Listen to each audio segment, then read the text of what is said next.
ಜಾಲಿವುಡ್ಗೆ ಅಧಿಕಾರಿಗಳ ನೋಟಿಸ್ ವಿಚಾರಕ್ಕೆ ಸಂಬಂಧಪಟ್ಟಂತೆ ನೋಟಿಸ್ ಬಗ್ಗೆ ಸಚಿವ ಈಶ್ವರ್ ಖಂಡ್ರೆ ಹೇಳಿಕೆ ಕೊಟ್ಟಿದ್ದಾರೆ. ಅರಣ್ಯ ಮತ್ತು ಪರಿಸರ ಇಲಾಖೆ ಸಚಿವ ಖಂಡ್ರೆ ಮಾಹಿತಿ ಕೊಟ್ಟಿರೋದು.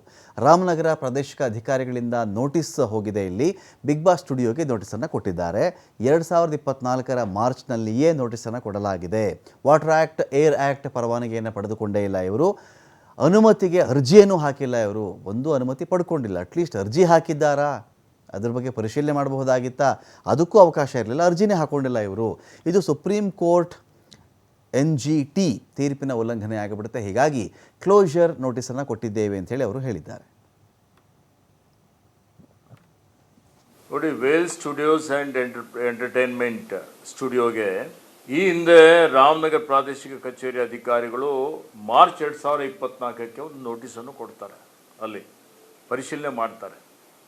ಅವರು ವಾಟರ್ ಆ್ಯಕ್ಟಲ್ಲಿ, ಏರ್ ಆ್ಯಕ್ಟಲ್ಲಿ ಏನು ಪರವಾನಗಿ ತೆಗೆದುಕೊಳ್ಳಬೇಕಾಗಿತ್ತು, ಯಾವುದೇ ರೀತಿಯ ಪರವಾನಗಿ ಅವರು ತೆಗೆದುಕೊಂಡಿಲ್ಲ ಅಂತೇಳಿ ನನಗೆ ಮಾಹಿತಿ ಬಂದಿದೆ. ಯಾಕೆಂದರೆ ಈ ವಿಷಯ ಮಾಧ್ಯಮದಿಂದ ಮಾತ್ರ, ಮಾಧ್ಯಮದ ವರದಿ ಅಂದರೆ ಮಾಧ್ಯಮದಲ್ಲಿ ನಾನು ನೋಡಿದ್ದೇನೆ. ಪರವಾನಗಿನೂ ತೆಗೆದುಕೊಂಡಿಲ್ಲ, ಅರ್ಜಿನೂ ಹಾಕಿಲ್ಲ. ಪದೇ ಪದೇ ಅವರಿಗೆ ಹೋಗಿ ಪರಿಶೀಲನೆ ಮಾಡಿ ನೋಟಿಸ್ ಕೊಟ್ಟರು.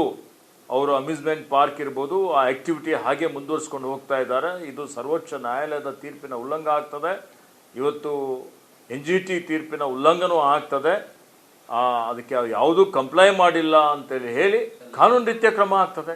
ನೋಡಿ, ವೇಲ್ ಸ್ಟುಡಿಯೋಸ್ ಏನು ಮಾಡ್ಬೋದು ಹಾಗಾದರೆ ಬಿಗ್ ಬಾಸ್ ಶೋ ಆಯೋಜಕರು ಅಂತ ಬಂದಾಗ? ನೋಡಿ, ಬಿಗ್ ಬಾಸ್ ಶೋ ಆಯೋಜಕರು ಕೋರ್ಟ್ಗೆ ಹೋಗಬಹುದು. ನಮ್ಗೆ ಈ ಥರ ಅನ್ಯಾಯ ಆಗಿದೆ, ಹಾಗೆ ಹೀಗೆ, ಇದು ನಾವೇ ನಿಯಮವನ್ನು ಉಲ್ಲಂಘನೆ ಮಾಡಿಲ್ಲ, ಅವ್ರದ್ದೊಂದು ವಾದ ಅಲ್ಲಿ ಇಡಬಹುದಾಗುತ್ತೆ.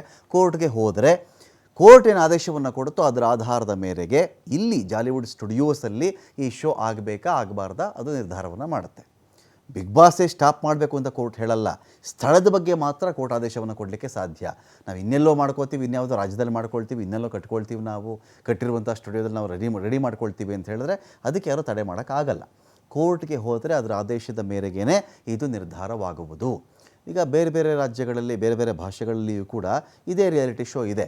ಅಲ್ಲಿ ಯಾವುದೋ ಸ್ಟುಡಿಯೋದೊಂದು ಭಾಗವೋ ಇಟ್ಕೊಳ್ಬಹುದೇನೋ, ನಮಗೆ ಗೊತ್ತಿಲ್ಲ.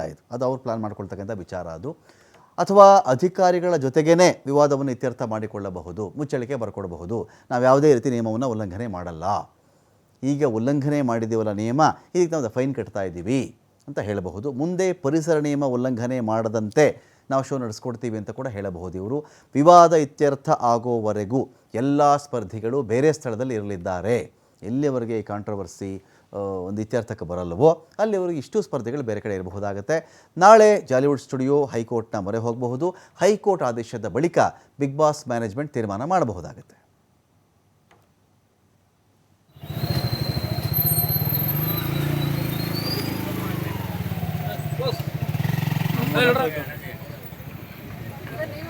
ವಿಡಿಯೋ